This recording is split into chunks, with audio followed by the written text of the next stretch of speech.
You know the name BTS. I mean, they're the best-selling musical act in South Korean history, the first non-English speaking act to ever sell out Wembley Stadium. They're a full-blown cultural phenomenon. But the real story of BTS isn't just about breaking records. It's a story of survival. So you gotta ask, how did seven guys from a tiny, practically bankrupt company manage to conquer the entire world? Well, the answer isn't just in the music, It's in the stories they were brave enough to tell. And those stories were born from some pretty incredible personal struggles. Okay, this quote right here from Suga, this is the key to everything. See, they didn't just share the highlight reel. They shared their pain, their anxieties, their deepest worries. So in this explainer, we're going to break down the 7 totally different types of suffering that, weirdly enough, became the very thing that made their bond completely unbreakable. Let's start with the members whose struggles were all about just keeping the group alive. I mean, they were fighting to keep the lights on, to keep from just disappearing before they even got their shot. And Yoongi, or Suga, is the absolute prime example of this. His fight wasn't just for a career in music, it was a fight for literal day-to-day survival. I mean, the amount of adversity this man faced is just staggering. It wasn't one bad thing, it was everything, all at once. The poverty was so real that he'd often have to choose between a $2 bowl of noodles or taking the bus home. He performed for years with a shattered shoulder from a delivery job he had before debut, hiding it because he was terrified of getting kicked out of the group. His fear wasn't about losing fame, it was about not having enough money to eat.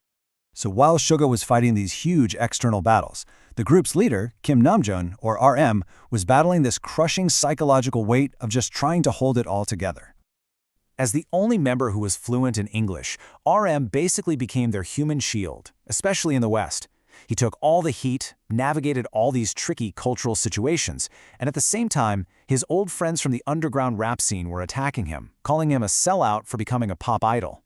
But here's what really tells you everything. In a hidden camera prank, when a producer offered him a solo career, he chose BTS, instantly, without a single moment of hesitation. And these lyrics, man, they show you just how heavy that burden was. This isn't just some edgy line in a song. It's a confession. This was the level of pressure he was under, feeling completely alone even while he was the one holding everyone else up.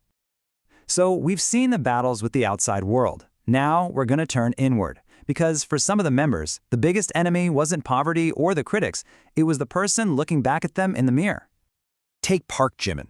He came into the group as this dance prodigy, the top student from a famous arts high school. But that incredible talent, it quickly turned into a prison of non-stop, brutal self-criticism.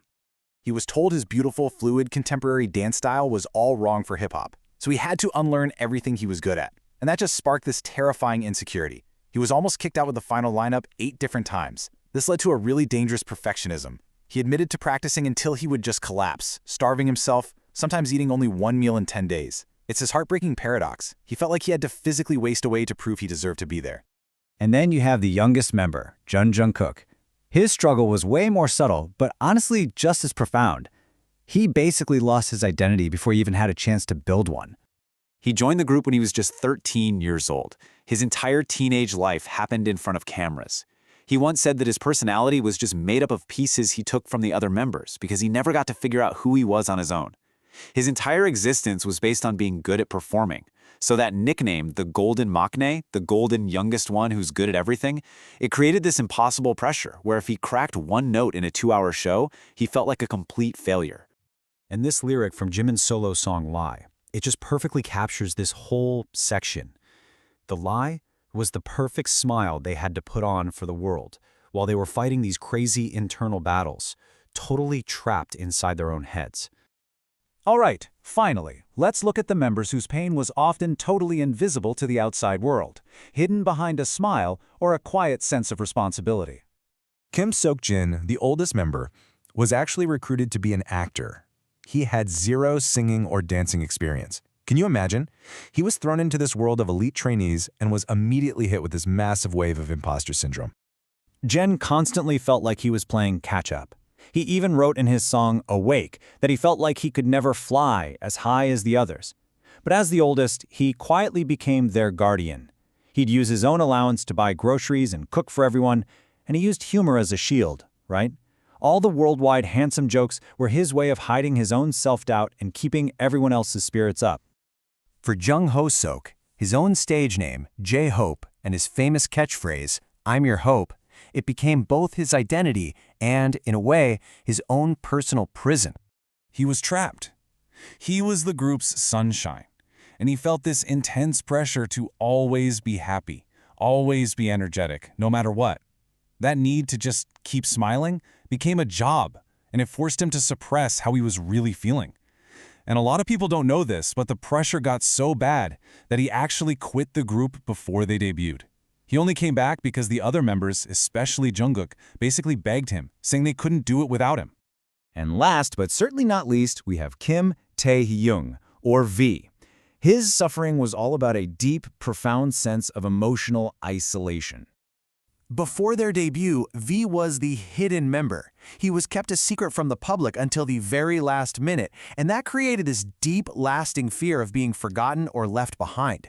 His really unique, deeply emotional way of seeing the world was often just brushed off by people as him being weird or an alien. But if you really want to understand his pain, get this. He had to go on stage and perform a full, high-energy concert, smiling for thousands of people, just hours after he found out that his grandmother, the one who had raised him, had passed away.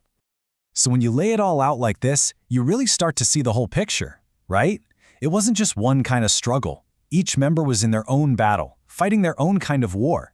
But somehow, they were all in it together.